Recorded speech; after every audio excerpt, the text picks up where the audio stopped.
Bonsoir à tous et bienvenue sur les antennes de Canal 7 pour votre programme Culture 7 le Mag.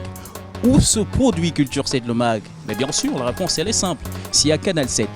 Alors venez donc découvrir avec moi les locaux de Canal 7. Et puis on a justement la charmante réceptionniste Mademoiselle Prisca. Bonsoir Prisca. Bonsoir JS. Ça va? Ça va bien, merci. C'est une surprise. Oui, vraiment, tu m'as surpris. Alors, est-ce que tu regardes le programme Culture 7 le Mag? Oui, je regarde très souvent. Voilà, je suis passionnée de l'art, donc vraiment, c'est un programme très intéressant. Programme très intéressant. Moi, je vous propose avant tout d'aller regarder avec moi le sommaire. Le hip-hop à l'Institut du monde arabe est à l'honneur sur l'exposition du Bronx aux rues arabes sous la direction artistique du rappeur Akhenaton. Journée internationale du jazz. Depuis 2011, l'UNESCO a institué le 30 avril comme la journée internationale du jazz. Nous irons à Baltimore, aux États-Unis, en fanfare avec des danseurs pour changer l'image de la ville qui est en proie à des émeutes depuis quelque temps. Week-end de carnaval aux Seychelles, l'édition 2015 est encore plus extraordinaire que la précédente. Une communauté de skateurs se développe à Addis Abeba et se sert du skateboard pour aider les jeunes démunis grâce à l'aide des skateurs du monde entier. Nous irons à Libreville au Gabon avec Laurel d'art Victoire Issembe et son atelier d'écriture, une initiative en vue de transmettre les rudiments pour l'élaboration d'un bon texte poétique. Voici pour le sommaire, vous êtes sur Culture 7 le Mag. Vous avez regardé le sommaire, un sommaire qui annonce du bon contenu, c'est ça Culture 7 le Mag. Allez donc passer le message aux voisins pour ceux qui ne sont pas encore connectés parce que l'émission a débuté. Moi je suis dans une salle assez spéciale, une salle magnifique, une salle où s'effectue le traitement du son. Avant que le son ne transite en diffusion, tout se passe par ici. C'est ici que Culture 7 le Mag se fait le plaisir de traiter la qualité sonore pour votre programme. Alors, je vais vous emmener en France avec l'Institut du monde arabe qui a à l'honneur une exposition qui met en scène le hip-hop sous la direction artistique de Monsieur Akhenaton. Et si vous ne le saviez pas, l'UNESCO a institué désormais la journée du 30 avril comme journée dédiée au jazz. Regardez ces éléments et moi derrière, je vous attends.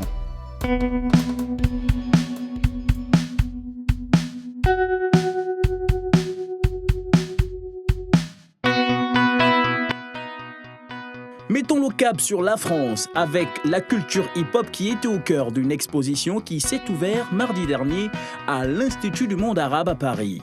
Placé sous la direction artistique de l'événement, le célèbre rappeur Akhenaton. Et on a fait une première réunion, j'ai dit écoutez, on ne peut pas faire une expo didactique sur la culture hip-hop parce que sinon il nous faut une surface monstrueuse. On va faire une expo sur la transmission dans le rap. Et pourquoi cet art est populaire? Parce qu'il est transmissible et il est accessible.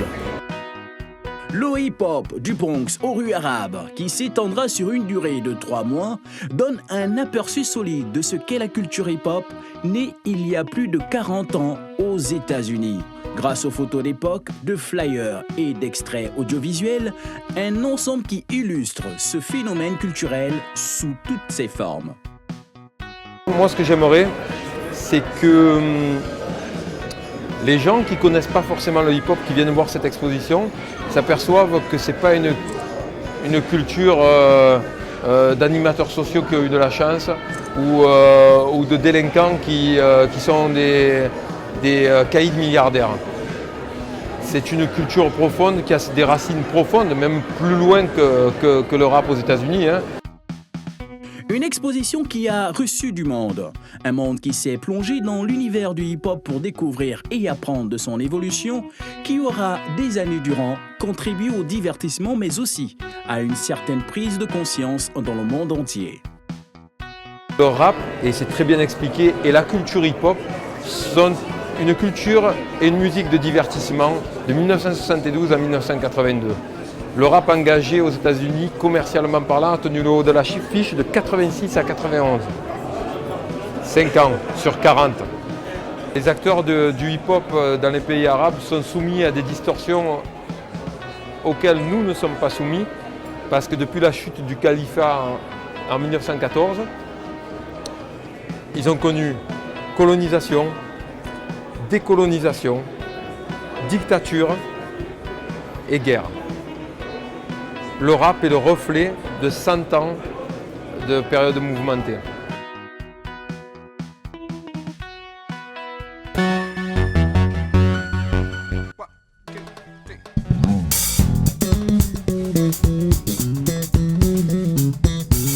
Un son métallique, agressif, une signature unique.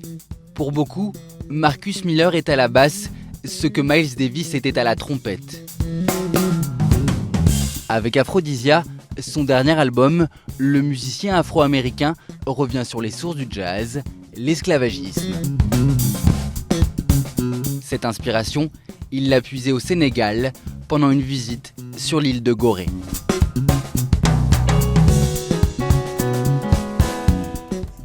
Tout est différent quand vous êtes sur cette île et que l'on vous explique que dans cette pièce on empilait, les uns sur les autres, des Africains, des hommes, des femmes, voire des enfants. Tout est différent quand vous voyez cette porte donnant sur la mer, car au bout d'un certain temps, après avoir compté les prisonniers, ils les faisaient passer par cette porte pour les envoyer sur des navires vers l'Amérique. Ils l'ont donc surnommée la porte du voyage sans retour.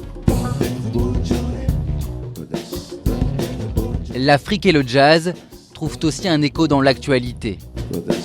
Son conteur, c'est Tony Allen, l'un des créateurs de l'afrobeat. À travers un mélange de musique africaine, funk et jazz, il dénonce les drames de l'immigration clandestine en Méditerranée. Avec cette chanson, le Nigérian implore ses frères africains de ne pas tenter la traversée vers l'Europe. I'm just advising this one that they're risking their lives to want to come to this part of the world. Je veux juste les prévenir, parce qu'ils risquent leur vie pour venir dans cette partie du monde. Ils pensent qu'ils rouleront sur l'or, ici, et pour eux c'est un rêve. Mais je les préviens, ce rêve est un mirage. It's completely zero.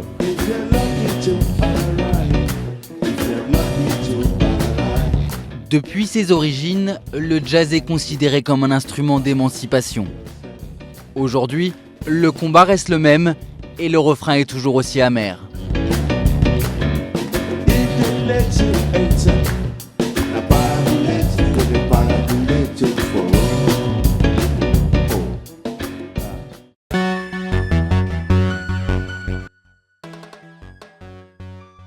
Si Baltimore a toujours été considérée comme l'une des villes les plus violentes des États-Unis d'Amérique, comme récemment avec quelques vagues de violence qui ont éclaté, la ville voudrait un retour à l'apaisement avec des activités culturelles comme cela a été le cas avec plusieurs groupes de fanfares et de danseurs de rue qui ont livré une belle prestation dans les quartiers touchés par les émeutes.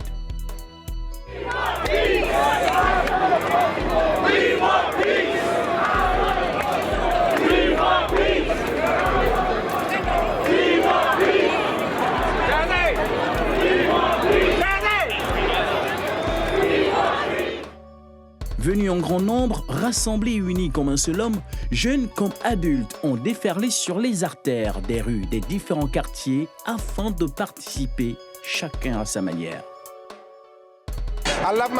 J'aime ma ville. Baltimore est un endroit positif, peu importe ce que les informations en disent.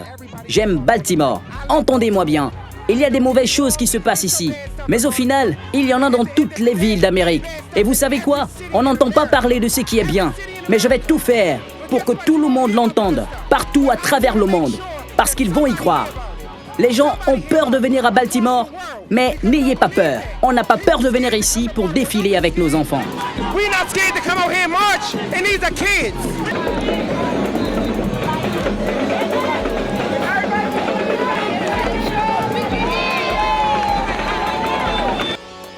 Baltimore voudrait et souhaite un retour au calme. Espérons tout de même que cette parade artistique soit un début pour des lendemains meilleurs.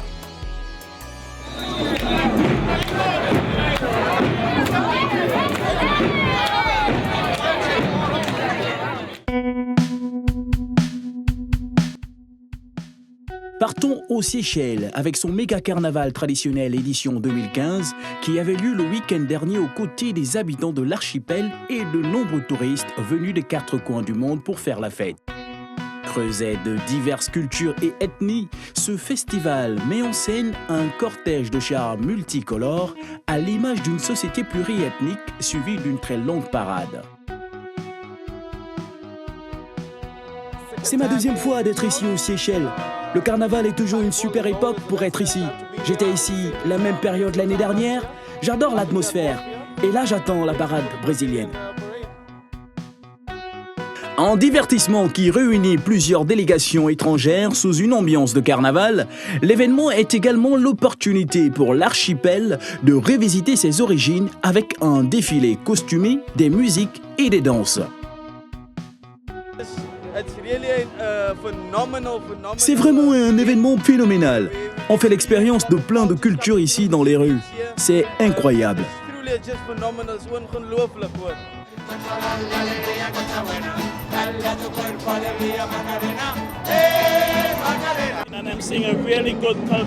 Je vois plein de cultures différentes rien que dans la parade. Je viens des Caraïbes et je suis ici parce que c'est quelque chose à faire quand on est aux Seychelles.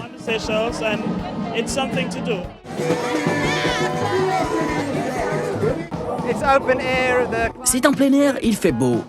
On est en sécurité. C'est très sympa, il y a des enfants, des adultes, tout le monde est sympa. Le carnaval, lieu de rendez-vous, d'échange et de fête. L'événement aura permis, comme toutes les années, de se réjouir.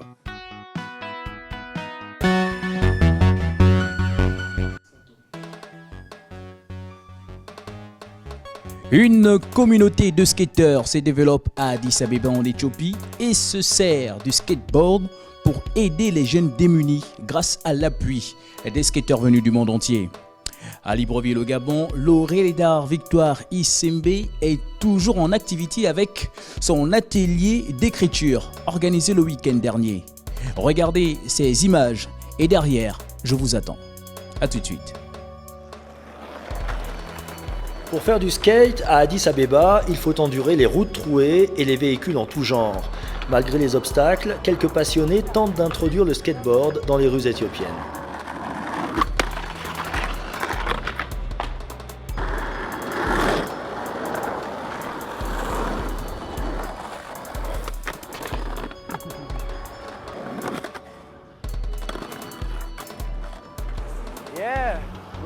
On se sert de tout ce qu'on trouve dans les rues d'Addis. Même si les lieux sont difficiles, on essaye d'en tirer le meilleur.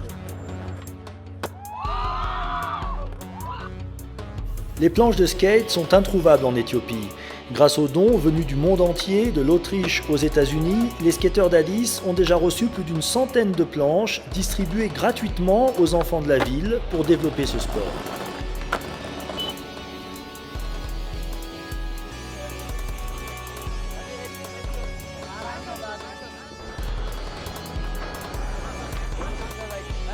Quand les gens voient un nouveau sport qu'ils n'ont pas l'habitude de voir en Afrique, ils sont étonnés et contents de voir ça ici.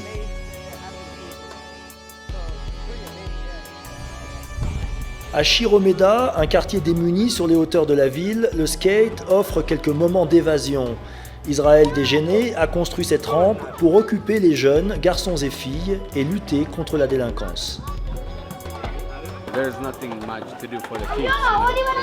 Dans ce quartier, il n'y a rien pour les jeunes. C'est le seul endroit où ils peuvent venir, passer du temps et faire quelque chose de positif.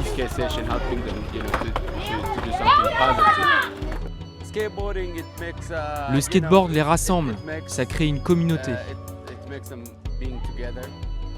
Et tous les samedis, les skateurs de Chiromeda lâchent leurs planches pour faire une bonne action, aider une mère célibataire, faire du nettoyage et montrer que les casse-cous à roulettes ont aussi un grand cœur.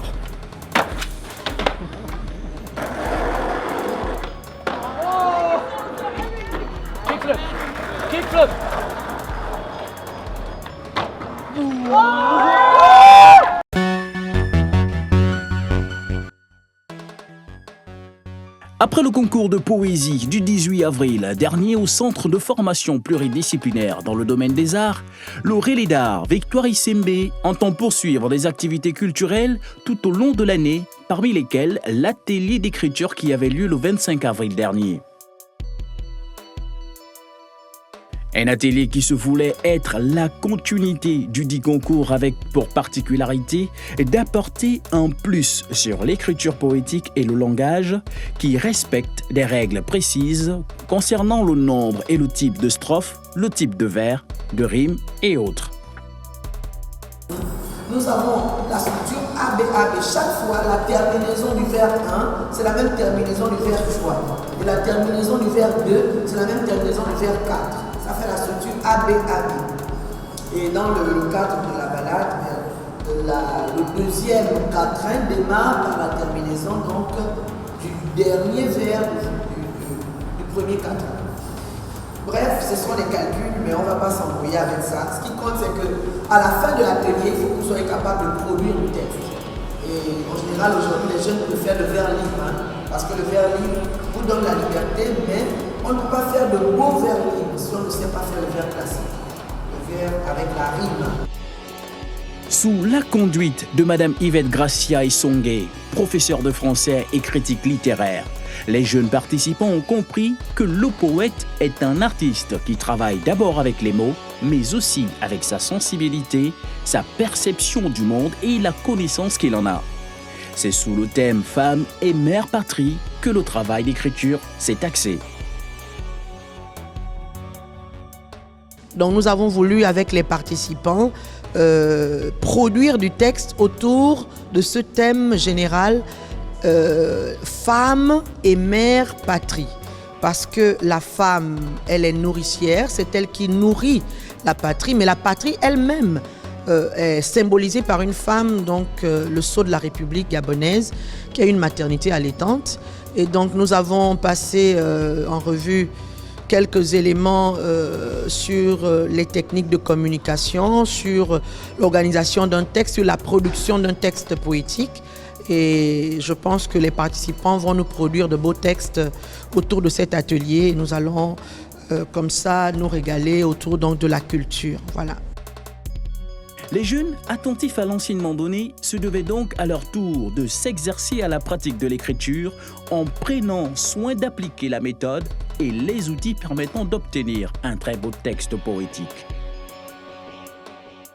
À partir de la poésie, plusieurs jeunes peuvent non seulement se remettre à s'approprier l'identité nationale, mais ils peuvent aussi aller plus loin, c'est-à-dire à bâtir cette identité. Parce qu'on peut se l'approprier, mais il faut ajouter maintenant sa touche. Il faut que les jeunes réalisent qu'aujourd'hui, ils sont déjà des acteurs sociaux. Ils ne vont pas attendre d'être adultes pour être acteurs sociaux. Et à partir d'un texte, on peut bouleverser une société. Comme avec toutes les figures de style, tout ce qu'il y a, toutes les choses de grammaire et tout, ça permet de dire ce qu'on a, de dire ce qu'on ressent de manière posée et même de manière dire peu pour dire plus, un peu comme tout ce qu'on apprend, tout ce qu'il y a à dire en fait.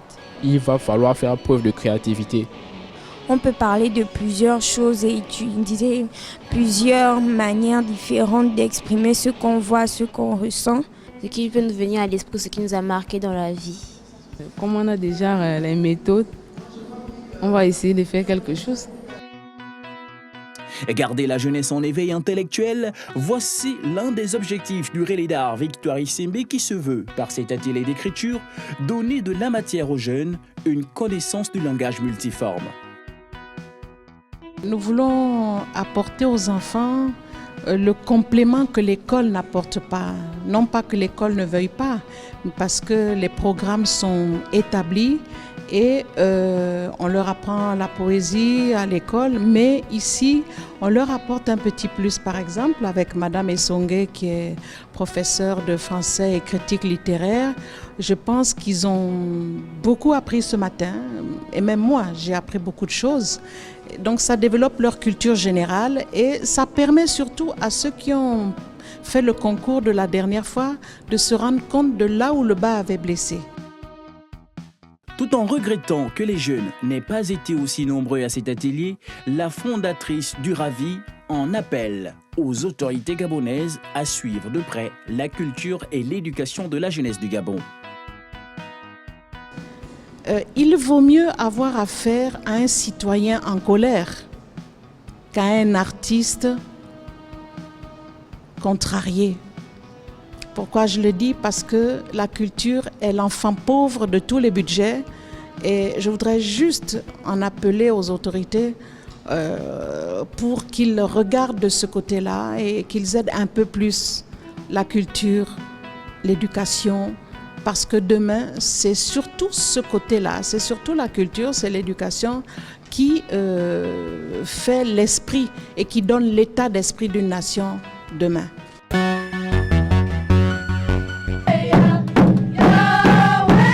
C'est jour de fête dans cette petite réserve amérindienne. La tribu des Kouya ouvre ses portes. Les Kouya ont été, comme beaucoup de tribus, happés par la société moderne américaine. Alors les traditions perdues renaissent le temps d'une journée où les touristes sont conviés. Ce jour-là, c'est la fête de l'agave. La texture ressemble à celle de l'artichaut, mais c'est plus sucré. 1 millier de descendants Kouya vivent dans cette réserve, mais 10 personnes à peine parlent encore la langue et la chantent pour rappeler la pluie. Cela dit que l'eau pénètre dans le sol et rend la terre plus belle. C'est ça les paroles. Séduire les touristes et surtout éduquer les familles américaines, le défi est de taille pour les petites tribus amérindiennes. Les gens pensent qu'il n'y avait pas d'Indiens dans cette région. C'est notre manière de dire que si, nous sommes toujours ici et nous faisons vivre nos traditions. Autour du buffet traditionnel, près de 200 touristes et curieux découvrent des saveurs ancestrales. Au menu, pour $10, ragoût de lapin, purée de gland et cactus grillé. Je suis impatiente de manger ce cactus. D'habitude, je me fais piquer, alors je prends ma revanche en le mangeant. Les recettes de cette journée serviront notamment à faire fonctionner le petit musée des Kouya. Créé en 1964, c'est le plus vieux musée dans une réserve amérindienne en Californie. Et sa conservatrice est française. Il y a un renouveau de l'identité amérindienne, un vrai renouveau. Donc les gens sont fiers à nouveau d'être indiens. Maintenant, il y a plein de générations, des petites filles, des petits garçons qui réapprennent à parler le Kouya, qui réapprennent à faire des paniers. Car c'est le plus grand défi des réserves amérindiennes. Transmettre la culture des tribus aux plus jeunes et résister aux sirènes de la culture de masse américaine.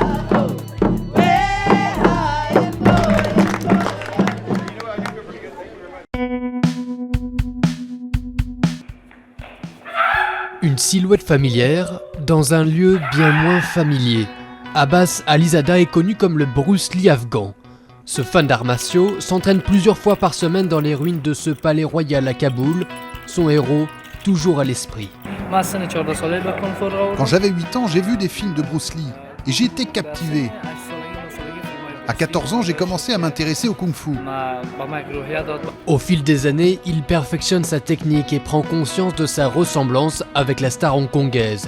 Les gens ici le surnomment Bruce Hazara en référence à sa communauté, un groupe ethnique d'Asie centrale. Avec 50 000 abonnés sur Twitter et 40 000 j'aime sur Facebook, il est devenu une célébrité locale. Quand j'ai vu Abbas Alizada à la télé pour la première fois, j'ai été surpris par sa ressemblance avec Bruce Lee. Je suis tellement content que l'on ait quelqu'un comme ça en Afghanistan. Abbas Alizada est une fierté pour l'Afghanistan, parce que le pays fait face à de nombreux problèmes. Il est l'homme qui peut donner une meilleure réputation au pays à travers le monde.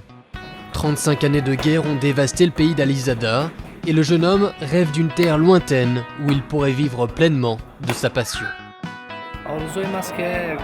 J'espère qu'un jour j'arriverai jusqu'à Hollywood. J'espère être le premier Afghan à faire partie de l'industrie hollywoodienne et terminer le film inachevé de Bruce Lee. Une référence au Jeu de la mort, un film que Bruce Lee tournait lorsqu'il est mort soudainement en 1973. En attendant d'être une star de Hollywood, Alizada continue à s'entraîner sans relâche et à s'occuper de son père paralysé. Lui aussi partage le rêve de son fils, et espère qu'un jour, il le verra combattre sur grand écran. Voilà, Culture 7, le mag s'achève. Ce fut un plaisir pour moi, JS, Pierre Billon, de partager ces instants avec vous. On va se donner rendez-vous pour un prochain numéro. Surtout, gardez le sourire, restez câblés, regardez la suite des programmes. Canal 7 se poursuit. Ciao, ciao.